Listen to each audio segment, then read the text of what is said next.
kids, and I'm standing there and I'm looking at these little boys and girls, and little boy boobs, little guys with, they're 60 pounds, 80 pounds overweight, and I'm thinking, man, there's something wrong. What's going on? There was never when I was growing up diabetes in children. There was never gluten allergies. There was never all these different allergies that we're coming up with now. 1 in 7 with autism. Yeah, it's your diet. It's your diet. It's what you're putting into your body, and we just gotta get away from the. It takes an effort. It definitely takes an effort. Yeah, like say that 2 more times. Say that 2 effort. more times. It takes an effort. It takes an effort. Everybody hear what the man said. He's But you a can't chef. do it. You can't do it. It's You get out not there. just a doctor. It's listen to what he says, and get it in your head, and save your own life. Save your own life. No, I'm not. Yeah, and now that brings us around to being from Canada, from Vancouver. We have a little more liberal thinking than you are here in the United States, and I'm a firm believer in cannabis oil, and as a cure-all, and it's because the government's unable to regulate it. They're unable to patent it. They're unable to make any money from it. It's not usable. It's not. What is that? Cannabis oil. Yeah. Hemp oil. Hemp oil. Yeah, Hemp oil. you got a guy up there named Rick Simpson. Yeah, Rick Simpson. He had cancer, and he was from Canada. He's a Canadian. Well, and he's helped other people heal it, and they don't like that.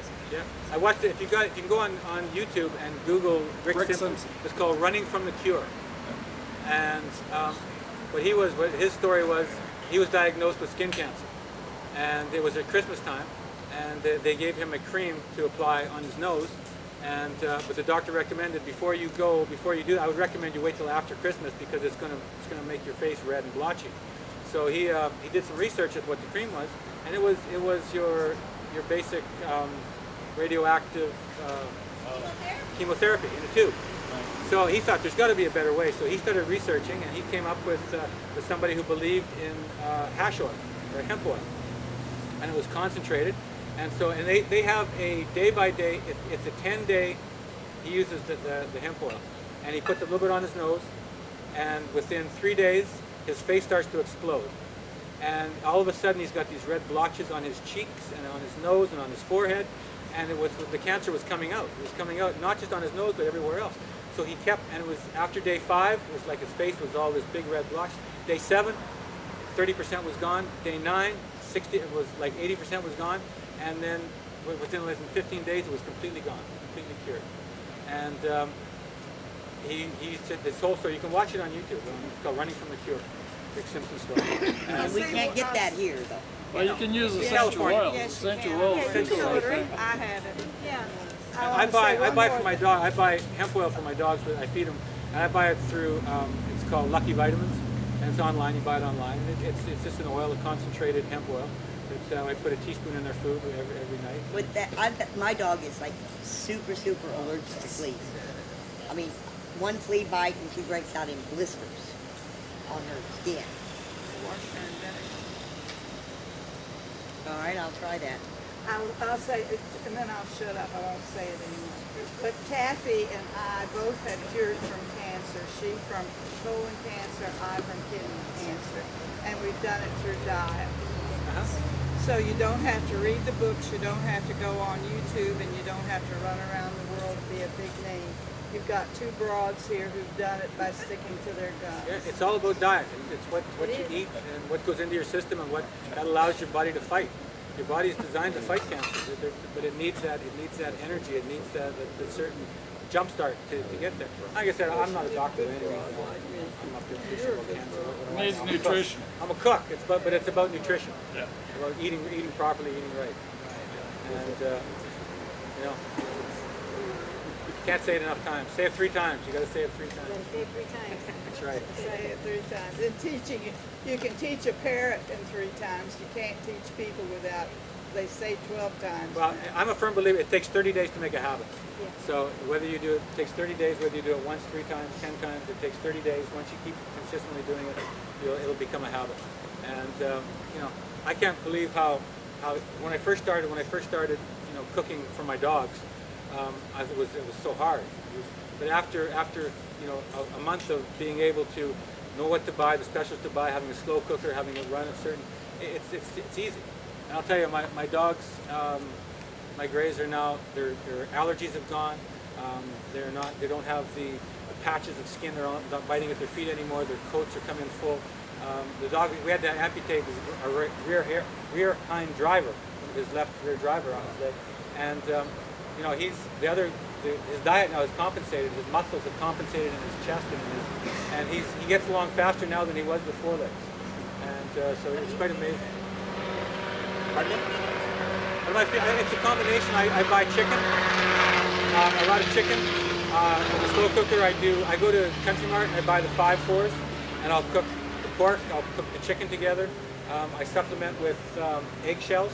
I dry off lots of eggshells and I dry them out, and then put them in. I have a little. It's called a magic bullet, a little processor, and it works great for pureeing.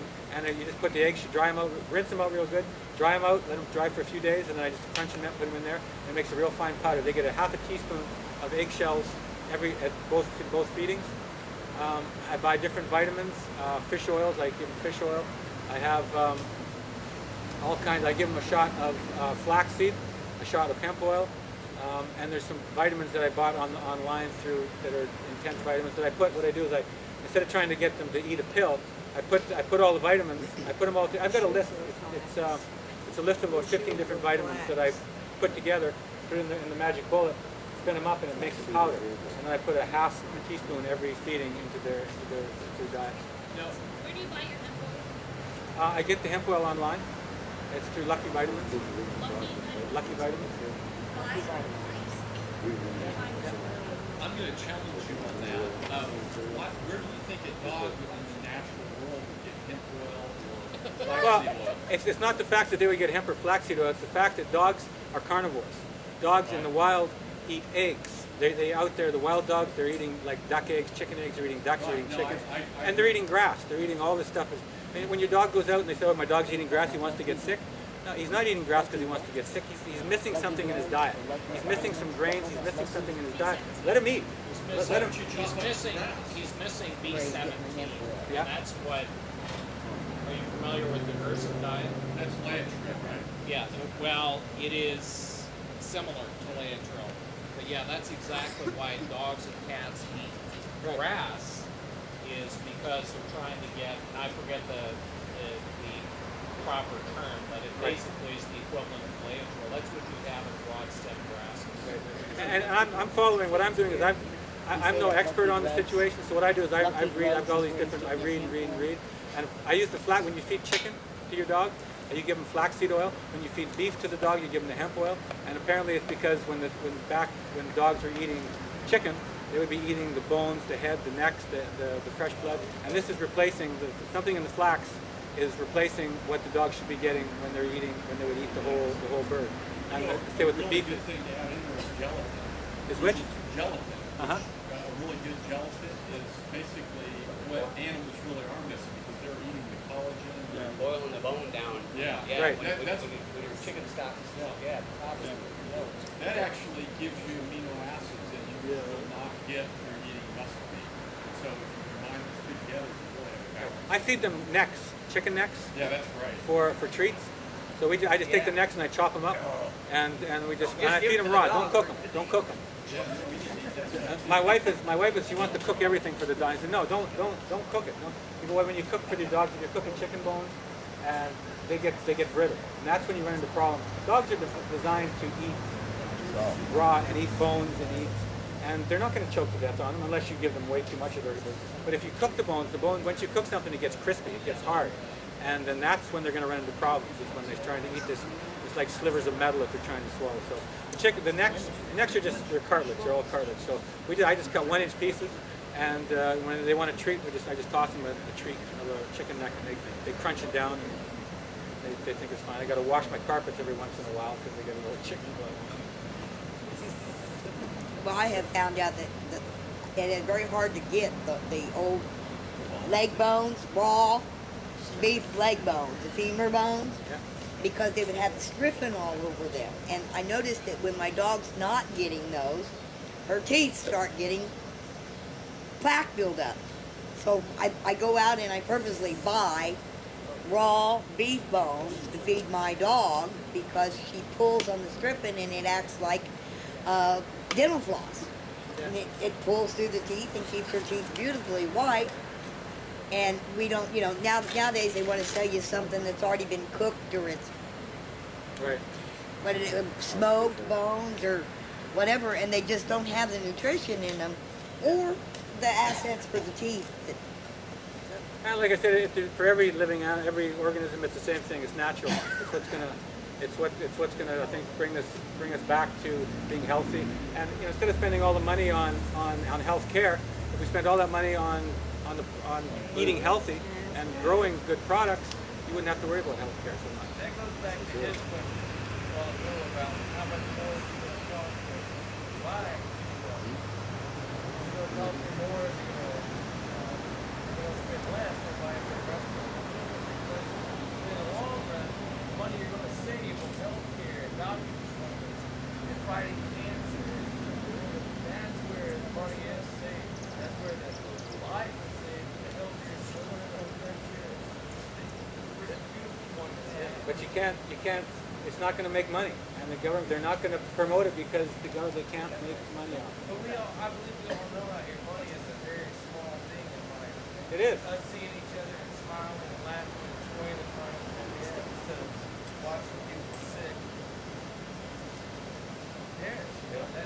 That's the quality of life. It's a beautiful thing. It's worth it, yeah. We've learned since we've been farming for a while that there's a lot of things that we weren't eating that we should have been eating. In other words, like a chicken. I used to just bake the chicken, get all the meat off the chicken, take the bones, and I know some of you know this already, and just go get rid of them. Now I boil them to the point where they're just about rubber. Right.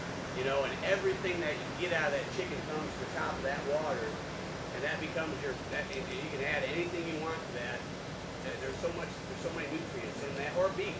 Beef the same way, pork's the same way. You use every little ounce of it down to where that bone is white. You're not gonna, you will. Quick story. When I was dealing with Joel, and I started buying the first time I started buying my pastured poultry and using the chicken bones to make the stock. When you make chicken bones at work, we make our own chicken stock. So you buy the necks and the backs from Tyson. You buy 100 pounds and you put them in a pot and you cover them with cold water. And then you bring them to a simmer and you add your carrots and your onions and it simmers overnight, makes a nice chicken stock, then you strain it off.